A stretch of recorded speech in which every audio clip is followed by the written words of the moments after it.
Ya, kita kembali di seputar Aceh. Pemirsa, Kantor Pencairan dan Pertolongan Basarnas Banda Aceh kembali mengevakuasi 9 orang ABK kapal kayu KM Doa Mama yang tenggelam di perairan Tenong, Aceh Barat.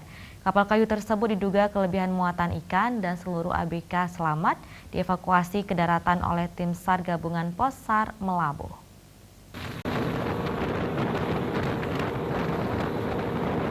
Satu unit kapal nelayan KM Doa Mama syarat dengan muatan ikan tenggelam di perairan Melabuh, Kabupaten Aceh Barat. Musibah tenggelam sekitar pukul 02.00 WIB dengan jumlah ABK 9 orang.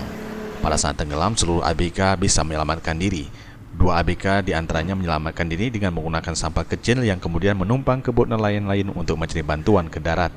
7 ABK lainnya masih berada di dekat kapal yang sudah tenggelam dengan kondisi terapung di dalam air.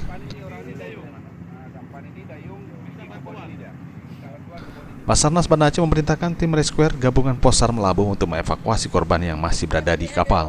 Tim SAR menggunakan Setrider tiba di lokasi, korban berhasil ditemukan dengan kondisi selamat.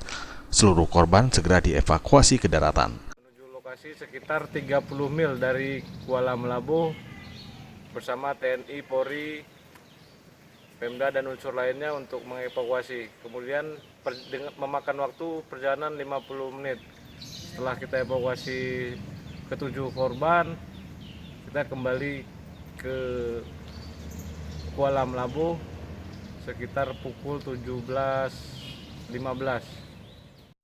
Dalam operasi penyelamatan kali ini turut melibatkan unsur TNI AL, Polair, dan unsur SAR lainnya. Tim Liputan Aceh TV.